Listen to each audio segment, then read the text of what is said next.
Hello everyone, welcome to People's Academy. I am Shahid and People's Academy platform पे आपका स्वागत है। डियर स्टूडेंट्स, इस छोटे से वीडियो में मैं आपके साथ डिस्कस करने वाला हूँ सीयू सेट के बारे में, यानी कि central universities common entrance test, जो कि अब एनटीए कंडक्ट करेगा 2022 से। ओके, इंडिया की जितनी भी सेंट्रल यूनिवर्सिटीज़ हैं उनकी अंडर ग्रेजुएट कोर्सेज यानी यूजी कोर्सेज के लिए अब एक कॉमन एंट्रेंस टेस्ट होगा थ्रू आउट इंडिया। एंड ये सिर्फ सेंट्रल यूनिवर्सिटीज़ के लिए है, आप फिर से याद रखें। तो इसी के रिगार्डिंग हम बात करने वाले हैं कि किस तरह से एग्ज़ाम दिया जाएगा, कब से इसकी फॉर्म्स जो है वो फिल होने शुरू होंगे। सारी बातें हम डिस्कस करेंगे इस छोटे से वीडियो में। अगर आप हमारे यूट्यूब चैनल पे पहली बार आए हैं तो आप एक काम करें, इसको सब्सक्राइब करें और उसके साथ साथ बाकी लोगों से भी शेयर करें, क्योंकि बहुत से लोगों को अभी इसके बारे में जानकारी नहीं है। ओके, तो चलिए शुरू करते हैं आज के वीडियो को। तो डियर स्टूडेंट्स, ये है वो नोटिस जो एनटीए के द्वारा यूनिवर्सिटी ग्रांट्स कमीशन के द्वारा किया गया है रिलीज। एंड 26 मार्च को ये नोटिस आया है। तो यहाँ पे सब्जेक्ट आप देख पा रहे हैं, conduct of common university entrance test for undergraduate programs in central universities. तो सेंट्रल यूनिवर्सिटीज़ में जो अंडर ग्रेजुएट प्रोग्राम्स हैं उनके लिए कॉमन एंट्रेंस टेस्ट होने वाला है। ओके, एंड ये 2022 सेशन से शुरू होने वाला है, यानी कि इसी साल से शुरू होने वाला है। तो जल्दी जल्दी हम क्विकली देखेंगे कि इसमें कौन कौन सी इंपॉर्टेंट चीज़ें हैं जो मुझे आपको बतानी चाहिए। तो सबसे पहले मैं आपको यहाँ पे बताता हूँ कि ये टेस्ट जो होगा इसको एनटीए कंडक्ट करेगा, यानी कि नेशनल टेस्टिंग एजेंसी जो है इसको कंडक्ट करेगी। नेशनल टेस्टिंग एजेंसी जो है यूजीसी नेट के एग्ज़ाम्स को भी कंडक्ट करती है। एंड और बहुत सारे एग्जाम्स हैं जिसको नेशनल टेस्टिंग एजेंसी जो है कंडक्ट करती है। एंड ये एग्ज़ाम भी नेशनल टेस्टिंग एजेंसी यानी एनटीए के द्वारा कंडक्ट किया जाएगा। एंड इसके साथ मैं आपको बता दूं कि दूसरी इंपॉर्टेंट बात यह है कि ये कंप्यूटर बेस्ड एग्ज़ाम होगा, यानी कि सीबीटी एग्ज़ाम होगा ये। इसमें आपको ओएमआर वाला एग्ज़ाम ये नहीं होने वाला है। ओके, जिसमें आपको पेन से ब्लैक डॉट्स जो है फिल करने पड़ते थे, ऐसा कुछ भी इस बार नहीं होने वाला। आपको सीबीटी यानी कंप्यूटर बेस्ड एग्ज़ाम होगा। ओके, एंड इसके साथ साथ थोड़ा सा आगे चलें एंड मैं आपको बताता हूँ कि जो एप्लीकेशन इसकी फिल करने की डेट है वो है 2 अप्रैल 2022, यानी कि 2022 2 अप्रैल से ये एप्लीकेशन फॉर्म्स जो हैं वो फिल करना शुरू हो जाएंगे। एंड ये कब तक रहेंगे? 30 अप्रैल, यानी कि ये आप डेट जो यहाँ पे देख पा रहे हैं 2/4/2022 टू 30/4/2022, यानी कि अप्रैल के महीने में ही ये आप फिल कर सकते हैं इस इन फॉर्म्स को, अगर आप अप्लाई करना चाहते हैं किसी सेंट्रल यूनिवर्सिटी में अंडर ग्रेजुएट कोर्सेज के लिए। ओके, तो ये आप इस डेट को ध्यान में रख के अपना फॉर्म जल्दी ही फिल कर लें। एंड इसके साथ साथ अब मैं आपको यहाँ पे बताता हूँ कि एग्जामिनेशन स्ट्रक्चर क्या होने वाला है इसका। तो ये बहुत इंपॉर्टेंट चीज़ है एंड इसमें बहुत सारी कन्फ्यूजन्स हैं बच्चों को। तो सबसे पहले मैं आपको बता दूँ जो स्ट्रक्चर है एग्जामिनेशन का, इसमें 4 सेक्शंस हैं। आपको देयर आर 4 सेक्शंस, आप देख पा रहे होंगे यहाँ पे। Section A, section 1A, section 1B, section 2 and section 3। तो कुल मिला के असल में 3 सेक्शंस हैं, लेकिन जो सेक्शन 1 है उसके 2 पार्ट्स हैं, यानी कि ये सेक्शन 1 ही है। ये दोनों पार्ट सेक्शन 1 के ही हैं। एंड आपका फिर second section and third section है। तो पहला सेक्शन आप यहाँ पे देख पा रहे हैं 13 लैंग्वेजेस। देन पहले सेक्शन का बी जो है वो 20 लैंग्वेजेस है। एंड देन सेकंड सेक्शन जो आपका है उसमें डोमेन स्पेसिफिक सब्जेक्ट्स हैं जो कि 27 सब्जेक्ट्स हैं। एंड थर्ड सेक्शन जो है आपका उसमें जर्नल टेस्ट होने वाला है। तो ये सारी चीज़ें क्या हैं, कंफ्यूज बिल्कुल नहीं होना, आगे जाके मैं आपको ये बताने वाला हूँ। ओके, लेकिन आगे बढ़ने से पहले मैं आपको यहाँ पे ये बता दूं कि ये नोट जो आप यहाँ पे देख पा रहे हैं ना, choosing options from each section is not mandatory, choices should match the requirements of desired university. यानी कि university he at the end ये डिसाइड करेगी कि किस तरह से किस सेक्शन का क्या सिलेबस होगा और किस तरह से एग्ज़ाम लिया जाएगा। ओके, ये यूनिवर्सिटीज़ के पास डिस्क्रिशन है इसकी। तो डिफरेंट यूनिवर्सिटीज़ डिफरेंट तरह की एलिजिबिलिटीज़ जो हैं वो सेट करेंगी इस एग्ज़ाम के लिए। ओके, तो ये भी आप याद रखें, अभी कोई हार्ड एंड फास्ट रूल नहीं है कि एक ही तरह की एलिजिबिलिटी हर एक यूनिवर्सिटी सेट करेगी। यूनिवर्सिटीज़ को डिस्क्रिशन है कि वो अपनी तरह से एलिजिबिलिटीज़ को सेट करेगी अंडर ग्रेजुएट कोर्सेज के लिए। एंड आगे बढ़ते हैं, मैं आपको बताता हूँ कि ये है इसका ब्रेकअप, एग्जामिनेशन स्ट्रक्चर का ब्रेकअप। तो मैं आपको बता दूं जो ये section A 1A and section 1B है, इसमें क्या है कि सेक्शन 1A में आपको 13 लैंग्वेजेस दी गई हैं उन 13 लैंग्वेजेस में से आपको कोई भी लैंग्वेज चूज करनी है, ओके, जिसमें आप एग्जाम देना चाहते हैं, जिसमें आप कंफर्टेबल हैं एग्जाम देने के लिए, क्योंकि बहुत सारे बच्चे इंग्लिश ऑब्वियसली इंग्लिश में ही एग्जाम देते हैं। तो इन 13 लैंग्वेजेस में से इंग्लिश भी एक लैंग्वेज होगी एंड उर्दू भी लैंग्वेज होगी, तो आप इस तरह से हिंदी भी लैंग्वेज होगी। तो आप इन लैंग्वेजेस में से कोई भी लैंग्वेज, इन 13 लैंग्वेजेस जो स्पेसिफाई की गई हैं यूजीसी के द्वारा, उनमें से कोई भी लैंग्वेज चूज कर सकते हैं एंड जिसमें आप अपने एग्जाम्स देना चाहते हैं, ओके। एंड इसके साथ साथ मैं आपको बता दूं कि सेक्शन 1B जो है, देयर आर 20 लैंग्वेजेस। तो ये कौन सी 20 लैंग्वेजेस हैं? ये अलग से इन 13 लैंग्वेजेस के अलग से जो बाकी ये 20 लैंग्वेजेस हैं, ये अलग लैंग्वेजेस होंगी। इसमें आपको बहुत सारी फॉरेन लैंग्वेजेस भी आ जाएंगी। अगर आप ये सीखना चाहते हैं तो आप इनको भी ऑप्ट कर सकते हैं। It is not mandatory, okay. Section 1B जो है ये मैंडेटरी नहीं है। अगर आप ये लैंग्वेजेस सीखना चाहते हैं तो आप इसको ऑप्ट कर सकते हैं। अब इन दोनों के बारे में मैं आपको बात बता दूं कि ये एग्ज़ाम किस तरह से होगा। तो ये लैंग्वेज बेस्ड एग्ज़ाम है, जैसा कि मैंने आपको कहा, and reading comprehension based exam होगा। पैसेज वगैरह आपको आएंगी। आपको इसी तरह सिनोनियम पूछे जा सकते हैं, एंटोनियम्स पूछे जा सकते हैं। इसी तरह से जिस तरह से भी आप 12th का एग्जाम देते आए हैं इंग्लिश में, अगर आप इंग्लिश ऑप्ट कर रहे हैं तो आपको इंग्लिश में उसी तरह एग्जाम होगा। उर्दू ऑप्ट कर रहे हैं तो आपको जिस तरह से उर्दू का एग्जाम आप देते आए हैं उसी तरह आपको एग्जाम होगा। कोई नया चीज़ इसमें नहीं होगी। रीडिंग कम्प्रीहेंशन बेस्ड एग्जाम होगा, नरेटिव, लिटरेरी, ये सारी चीज़ें जो ऑलरेडी वोकैब वगैरह आपको 12th में आपने पढ़ा है, ओके। एंड ये डिपेंड करेगा कि आप कौन सा सब्जेक्ट ले रहे हैं। हिंदी के लिए अलग होगा, इंग्लिश के लिए अलग होगा। जो भी 13 लैंग्वेजेस हैं उनके अकॉर्डिंगली ही हर लैंग्वेज के लिए टेस्ट होगा। एंड आपने जो भी लैंग्वेज चूज की होगी उसी पे आपको टेस्ट लिया जाएगा। एंड ये टेस्ट कितने टाइम का होगा? 45 मिनट्स का होगा। एंड आपको इसमें करना क्या है? आपको 50 क्वेश्चंस होंगे एंड आपको 40 ही अटेम्प्ट करने हैं। सबसे पहली बात ये हो गया हमारा सेक्शन 1A एंड 1B। इसमें आपको लैंग्वेजेस चूज करनी है एंड उसी लैंग्वेज में आपको फिर एग्जाम होगा। एंड बाकी सारे एग्जाम भी आपको इन्हीं लैंग्वेजेस में से चूज की हुई एक लैंग्वेज में होंगे।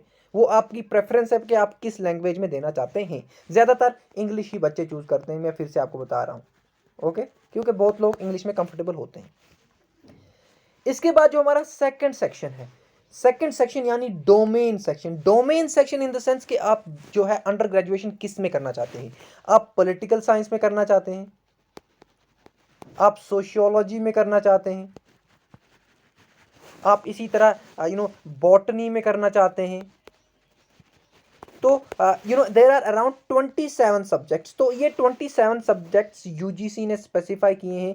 इनमें से आप किसी सब्जेक्ट को भी चूज करके अपना डोमेन सब्जेक्ट रख सकते हो। एंड मैं आपको एक और बात बता दूं, आप मैक्सिमम 6 सब्जेक्ट चूज कर सकते हैं। आप सोशियोलॉजी भी कर सकते हैं, आप पॉलिटिकल साइंस भी कर सकते हैं, उसके साथ साथ आप और भी 4 सब्जेक्ट चूज कर सकते हैं एंड उनका 4 के 4 में आप एग्जाम दे सकते हैं, ओके। तो ये आप यहाँ पे ध्यान रखें कि 27 सब्जेक्ट्स में से आप मैक्सिमम 6 चूज कर सकते हैं एंड 27 सब्जेक्ट्स के बाहर आप चूज नहीं कर सकते। अगर आपका कोई सब्जेक्ट है जिसमें आप करना चाहते हैं लेकिन वो 27 सब्जेक्ट्स में नहीं आता है, तो आपको इन 27 सब्जेक्ट्स में जो आपको अपने सब्जेक्ट्स के रिलेटेड सब्जेक्ट लगेगा आप उसमें कर सकते हैं।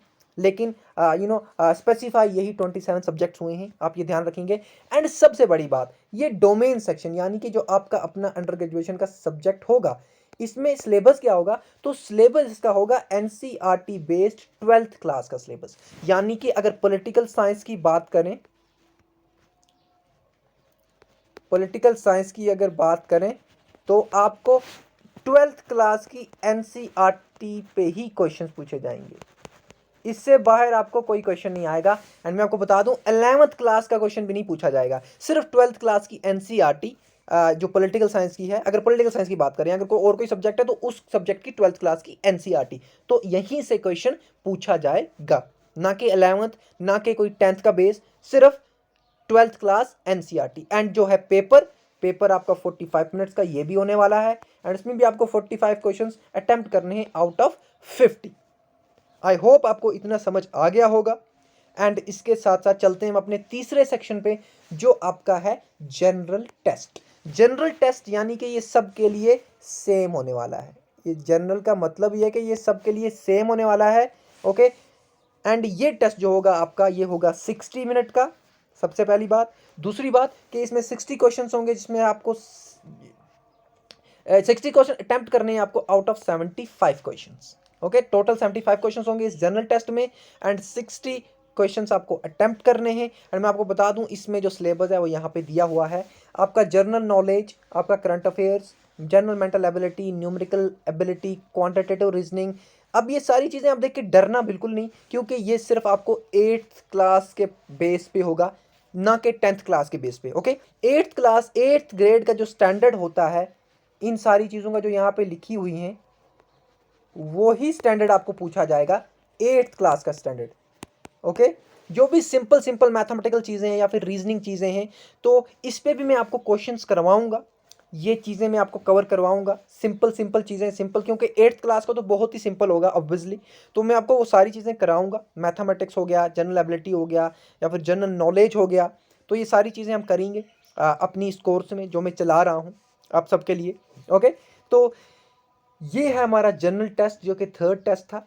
ये इस तरह से 3 सेक्शंस हैं जो मैं आपको ऑलरेडी बता चुका हूँ। आपका लैंग्वेज वाला सेक्शन, आपका डोमेन जो आपका अपना सब्जेक्ट होगा वो सेक्शन, एंड तीसरा आपका जो जनरल सेक्शन होगा सबके लिए सेम होगा। सिलेबस भी आपको मैं बता चुका हूँ, क्वेश्चन पेपर किस तरह से आएगा मैं आपको बता चुका हूँ। एंड यहाँ पे मैं आपको बता दूँ अब ये 13 लैंग्वेजेस कौन सी जो ऊपर मैंने आपको बताई, तो ये देखें ये हैं 13 लैंग्वेजेस। इसमें से आपको Tamil, Kannada, Telugu, Malayalam, Gujarati, Punjabi, English, okay, Hindi, Urdu, okay, ये सारी लैंग्वेजेस भी हैं। और इन्हीं 13 लैंग्वेजेस में से आप कोई लैंग्वेज चूज़ कर सकते हैं जिसमें आप एग्ज़ाम देना प्रेफर करेंगे, आप कंफर्टेबल हैं। ओके, इसी लैंग्वेज में आपका एग्ज़ाम लिया जाएगा। ध्यान से सुने, जो लैंग्वेज आप 13 लैंग्वेजेस में से चूज़ करेंगे इसी लैंग्वेज में आपका एग्ज़ाम लिया जाएगा। एंड डिपेंड्स अपॉन यू कि आप किस लैंग्वेज में एग्ज़ाम देना चाहते हैं। Mostly as I told you people English में ही जाते हैं, क्योंकि इंग्लिश थ्रू आउट इंडिया सभी को आती है। इसके साथ साथ सेक्शन 1B के बारे में मैंने आपको बोला कि उसमें से कुछ फॉरेन लैंग्वेजेस हैं जो आप लेना चाहें तो ले सकते हैं। इनमें से है French, Spanish, German, Nepali, Persian, Italic, Arabian, Sindhi, Sanskrit, Kashmiri, Konkani, Bodo, Dogri, Maithili, Manipuri, Santhal, Tibetan, Japanese, Russian, Chinese.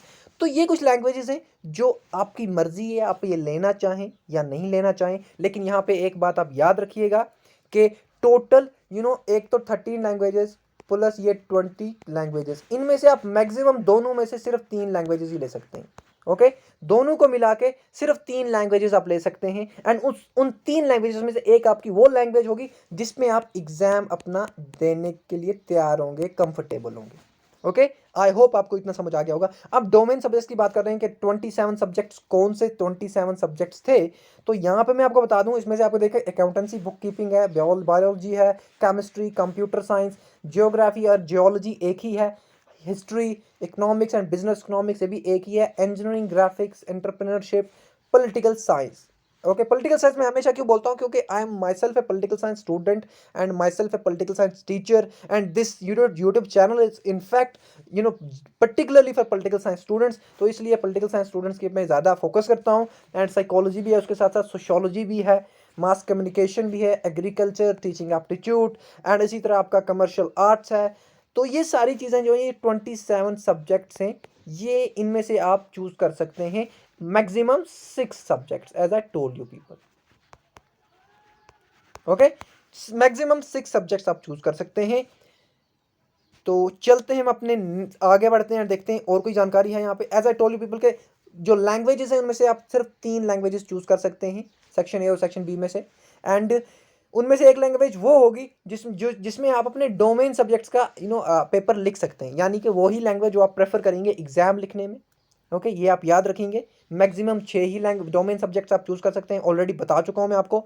And यहाँ पे एक और बात यहाँ पे ये है, candidate must refer to the requirements of his her intended university. तो ये डिपेंड होगा यूनिवर्सिटी पे कि क्या वो जनरल टेस्ट प्लस डोमेन यानी सब्जेक्ट बेस्ड टेस्ट दोनों लेगी, या फिर सिर्फ डोमेन टेस्ट लेगी, या फिर दोनों लेगी। ये यूनिवर्सिटीज़ पर डिपेंड करता है। ओके, यूनिवर्सिटीज़ का क्राइटेरिया अपनी अपनी यूनिवर्सिटी साइट जो होगी, वेबसाइट जो होगी यूनिवर्सिटी की, वहाँ पे आपको मिल जाएगा जैसे DU हमारी दिल्ली यूनिवर्सिटी है, JMI जामिया मिलिया इस्लामिया यूनिवर्सिटी है, इसी तरह JNU है। तो इनकी वेबसाइट्स पे आपको ये एलिजिबिलिटी क्राइटेरिया मिल जाएगा कि क्या एलिजिबिलिटी है एग्जैक्टली। ओके, क्योंकि NTA तो सिर्फ एग्जाम कंडक्ट करने वाला है, एलिजिबिलिटी जो है वो यूनिवर्सिटीज़ खुद रखेंगी, ये आप ध्यान में रखेंगे। एंड इसके साथ साथ जो है पेपर ऑब्जेक्टिव टाइप ही रहने वाला है, CBT रहने वाला है। एक तो CBT रहने वाला है यानी कंप्यूटर बेस्ड टेस्ट, दूसरा ऑब्जेक्टिव टाइप यानी आपको कोई आंसर लिखना नहीं है वहाँ पे, 4 MCQ होंगे, आपको एक आंसर करना है उसमें से। ओके, एंड इसके साथ साथ डोमेन सब्जेक्ट मैं आपको बता चुका हूँ, NCERT 12th जो है उसी बेस पे होगा। एंड बाकी जो जनरल सेक्शन है हमारा, तीसरा सेक्शन, उसमें से उसका सिलेबस भी आपको ऑलरेडी मैं बता चुका हूँ।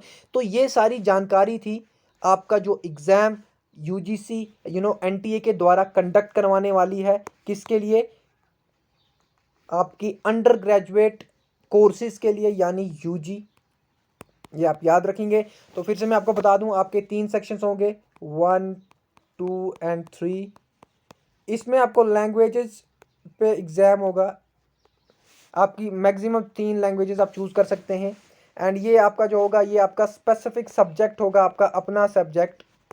ओके, स्पेसिफिक सब्जेक्ट जिसमें भी आप एग्ज़ाम देना चाहें, आप एक चूज़ करें तो एक में भी देना चाहें, आप 6 चूज़ करें तो आप 6 में भी दे सकते हैं, डिपेंड अपॉन कि आप कितने सब्जेक्ट चूज़ कर सकते हैं, लेकिन मैक्सिमम 6 ही होंगे।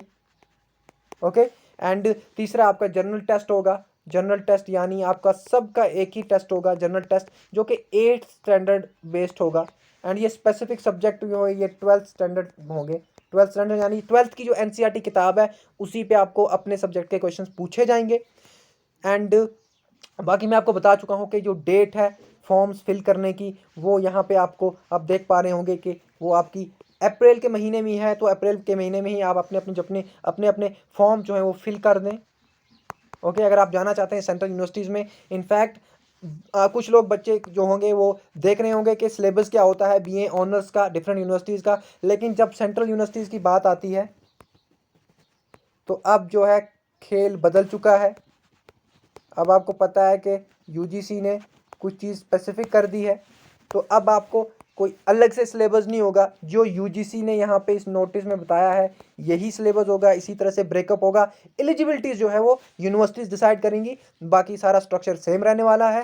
एंड ये बहुत ही अच्छी बात है कि आपको यहाँ पे एक मौका मिल रहा है कॉमन इंटरेस्ट के थ्रू किसी भी यूनिवर्सिटीज़ में जाने का।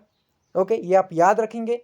And this was all about today's exam, today's this video. And मुझे एक्चुअली एक मैसेज आया था, एक कमेंट आया था, सम सारा कमेंटेड ऑन यूट्यूब कि सर BA ऑनर्स के बारे में बताएं। तो ये मैं आपको बता चुका हूँ BA के बारे में। ओके, तो लेकिन ये सिर्फ सेंट्रल यूनिवर्सिटीज़ का था। स्टेट यूनिवर्सिटीज़ जो हैं वो जिस तरह से यूनिवर्सिटीज़ आज तक कंडक्ट करा रही थी इंट्रेंस, वैसे ही कराएंगी।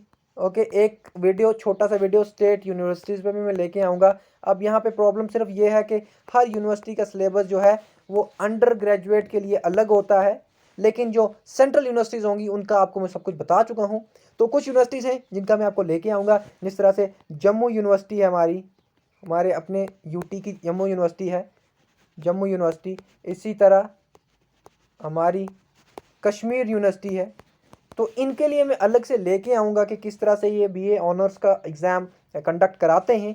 सो till then good bye, take care and पढ़ते रहें। And thank you so much for watching People's Academy. आप ज़्यादा से ज़्यादा चैनल को शेयर करें, हम बहुत सारी चीज़ें इस पर लाएंगे, बहुत काम की चीज़ें हम आपको बताएंगे एंड आपको पूरा ट्रेन करके भेजेंगे किसी भी इंट्रेंस के लिए, स्पेशली जो पॉलिटिकल साइंस स्टूडेंट्स हैं। तो आप बस बने रहें हमारे पास एंड चैनल को शेयर एंड सब्सक्राइब ज़रूर करें, क्योंकि जितना चैनल फैलेगा उतना ही मैं आपको बता दूं कि लोगों को फ़ायदा होगा। And this is the need of hour, कोई भी इस तरह से गाइड नहीं कर रहा है। हाँ, कम्पिटिटिव एग्ज़ाम्स के लिए बहुत लोग पढ़ा रहे हैं, लेकिन ये जो एकेडमिक बेस्ड एग्ज़ाम्स हैं इनके लिए बहुत कम जानकारियाँ लोगों को मिलती हैं। ओके, तो यहाँ पे मैं ये सारा आपको प्रोवाइड कर रहा हूँ। तो आप बस चैनल को सब्सक्राइब करें एंड शेयर करें बाकियों के साथ। Till then good bye, take care. And एक और बात कि हमारी डिस्क्रिप्शन में सोशल मीडिया हैंडल्स जो हैं वो आपको मिल जाएंगे, उनके लिंक्स, वहाँ पे जाके आप हमें फॉलो कर सकते हैं। टेलीग्राम, इंस्टाग्राम पे मैं क्विज़ेस रखता हूँ, एक क्वेश्चंस आपको मिल जाता है रोज़। तो उससे क्या होगा कि आपका कुछ ना कुछ फ़ायदा होता रहेगा। आपकी नॉलेज इंक्रीज़ होती रहेगी। एंड टेलीग्राम में आपको मटेरियल मिलता जाएगा, कोई भी पीडीएफ जो भी मैं डिस्कशन करूँगा उसकी आपको पीडीएफ जो है वो टेलीग्राम चैनल पे मिल जाएगी, तो आप ज्वाइन करें। And see you people soon, till then good bye, take care and bye.